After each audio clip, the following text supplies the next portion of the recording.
Sleep, the life that occupies 1/3 of our stay on earth, is the natural door into the subconscious.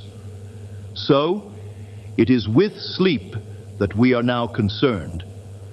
The conscious 2/3 of our life on earth is measured by the degree of attention we give sleep.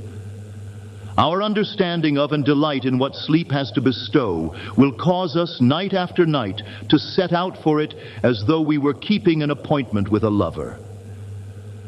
In a dream, in a vision of the night, when deep sleep falleth upon men in slumbering upon the bed, then he openeth the ears of men and sealeth their instruction.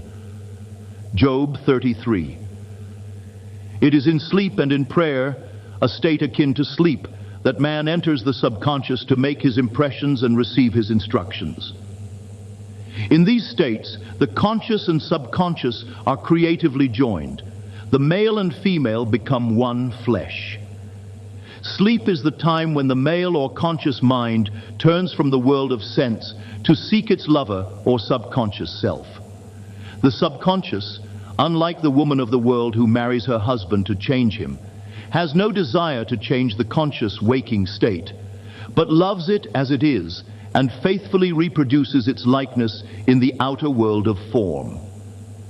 The conditions and events of your life are your children formed from the molds of your subconscious impressions in sleep. They are made in the image and likeness of your innermost feeling, that they may reveal you to yourself. As in heaven, so on earth. Matthew 6:10, Luke 11:2. As in the subconscious, so on earth. Whatever you have in consciousness as you go to sleep is the measure of your expression in the waking 2/3 of your life on earth. Nothing stops you from realizing your objective, save your failure to feel that you are already that which you wish to be, or that you are already in possession of the things sought. Your subconscious gives form to your desires only when you feel your wish fulfilled. The unconsciousness of sleep is the normal state of the subconscious, because all things come from within yourself, and your conception of yourself determines that which comes. You should always feel the wish fulfilled before you drop off to sleep. You never draw out of the deep of yourself that which you want. You always draw that which you are, and you are that which you feel yourself to be, as well as that which you feel as true of others. To be realized, then, the wish must be resolved into the feeling of being or having or witnessing the state sought. This is accomplished by assuming the feeling of the wish fulfilled. The feeling which comes in response to the question, how would I feel were my wish realized, is the feeling which should monopolize and immobilize your attention as you relax into sleep. You must be in the consciousness of being or having that which you want to be or to have before you drop off to sleep. Once asleep, man has no freedom of choice. His entire slumber is dominated by his last waking concept of self. It follows, therefore, that he should always assume the feeling of accomplishment and satisfaction before he tires in sleep. Come before me with singing and thanksgiving. Psalm 95, verse 2. Enter into his gates with thanksgiving and into his courts with praise. Psalm 100, verse 4. Your mood prior to sleep defines your state of consciousness as you enter into the presence of your everlasting lover, the subconscious. She sees you exactly as you feel yourself to be. If, as you prepare for sleep, you assume and maintain the consciousness of success by feeling, I am successful, you must be successful. Lie flat on your back, with your head on a level with your body. Feel as you would were you in possession of your wish, and quietly relax into unconsciousness. He that keepeth Israel shall neither slumber nor sleep. Psalm 121, verse 4. Nevertheless, he giveth his beloved sleep. Psalm 127, verse 2. The subconscious never sleeps. Sleep is the door through which the conscious waking mind passes to be creatively joined to the subconscious. Sleep conceals the creative act, while the objective world reveals it. In sleep, man impresses the subconscious with his conception of himself. What more beautiful description of this romance of the conscious and subconscious is there than that told in the Song of Solomon? By night on my bed I sought him whom my soul loveth, 3-1. I found him whom my soul loveth. I held him and I not let him go, until I had brought him into my mother's house, and into the chamber of her that conceived me, 3-4. Preparing to sleep, you feel yourself into the state of the answered wish, and then relax into unconsciousness. Your realized wish is he whom you seek. By night on your bed, you seek the feeling of the wish fulfilled, that you may take it with you into the chamber of her that conceived you, into sleep, or the subconscious which gave you form, that this wish also may be given expression. This is the way to discover and conduct your wishes into the subconscious. Feel yourself in the state of the realized wish and quietly drop off to sleep. Night after night, you should assume the feeling of being, having, and witnessing that which you seek to be, possess, and see manifested. Never go to sleep feeling discouraged or dissatisfied. Never sleep in the consciousness of failure.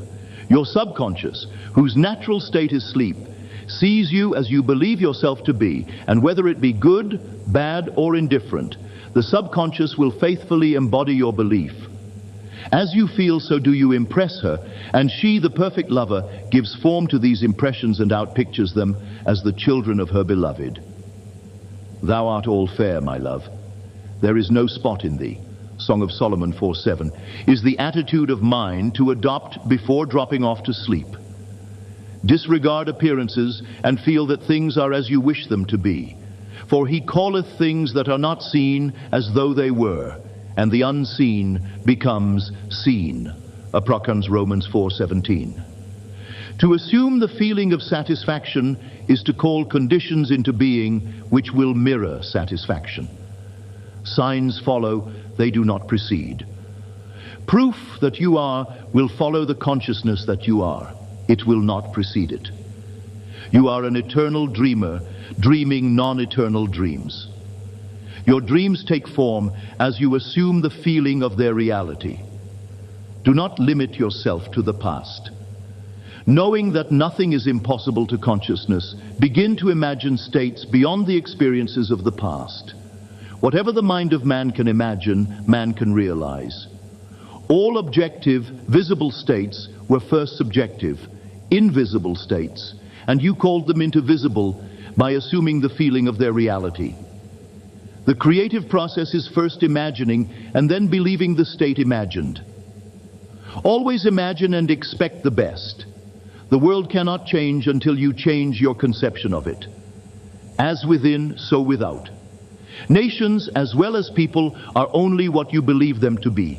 No matter what the problem is, no matter where it is, no matter whom it concerns, you have no one to change but yourself, and you have neither opponent nor helper in bringing about the change within yourself. You have nothing to do but convince yourself of the truth of that which you desire to see manifested. As soon as you succeed in convincing yourself of the reality of the state sought, results follow to confirm your fixed belief. You never suggest to another the state which you desire to see him express. Instead, you convince yourself that he is already that which you desire him to be.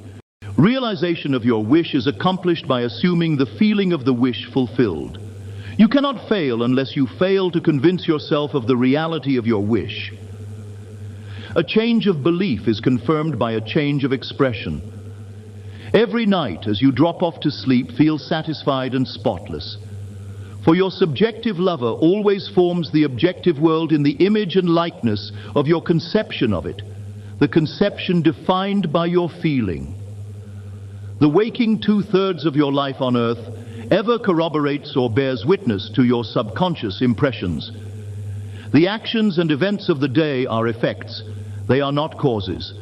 Free will is only freedom of choice. Choose ye this day whom ye shall serve.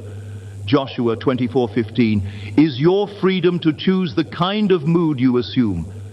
But the expression of the mood is the secret of the subconscious. The subconscious receives impressions only through the feelings of man, and in a way known only to itself, gives these impressions form and expression. The actions of man are determined by his subconscious impressions. His illusion of free will, his belief in freedom of action, is but ignorance of the causes which make him act. He thinks himself free because he has forgotten the link between himself and the event. Man awake is under compulsion to express his subconscious impressions. If in the past he unwisely impressed himself, then let him begin to change his thought and feeling, for only as he does so will he change his world. Do not waste one moment in regret, for to think feelingly of the mistakes of the past is to reinfect yourself. Let the dead bury the dead. Matthew 8:22, Luke 9:60. Turn from appearances and assume the feeling that would be yours were you already the one you wish to be. Feeling a state produces that state. The part you play on the world stage is determined by your conception of yourself. By feeling your wish fulfilled and quietly relaxing into sleep, you cast yourself in a star role to be played on earth tomorrow, and while asleep, you are rehearsed and instructed in your part. The acceptance of the end automatically wills the means of realization. Make no mistake about this. If, as you prepare for sleep, you do not consciously feel yourself into the state of the answered wish, then you will take with you into the chamber of her who conceived you the sum total of the reactions and feelings of the waking day. And while asleep, you will be instructed in the manner in which they will be expressed tomorrow. You will rise believing that you are a free agent, not realizing that every action and event of the day is predetermined by your concept of self as you fell asleep. Your only freedom, then, is your freedom of reaction. You are free to choose how you feel and react to the day's drama, but the drama, the actions, events, and circumstances of the day have already been determined. Unless you consciously and purposely define the attitude of mind with which you go to sleep, you unconsciously go to sleep in the composite attitude of mind made up of all feelings and reactions of the day. Every reaction makes a subconscious impression, and, unless counteracted by an opposite and more dominant feeling, is the cause of future action. Ideas enveloped in feeling are creative actions. Use your divine right wisely. Through your ability to think and feel, you have dominion over all creation. While you are awake, you are a gardener selecting seed for your garden, but except a corn of wheat fall into the ground and die, it abideth alone. But if it die, it bringeth forth much fruit. John 12:24. Your conception of yourself as you fall asleep is the seed you drop into the ground of the subconscious. Dropping off to sleep, feeling satisfied and happy, compels conditions and events to appear in your world which confirm these attitudes of mind. Sleep is the door into heaven. What you take in as a feeling you bring out as a condition, action, or object in space. So, sleep in the feeling of the wish fulfilled. As in consciousness, so on earth.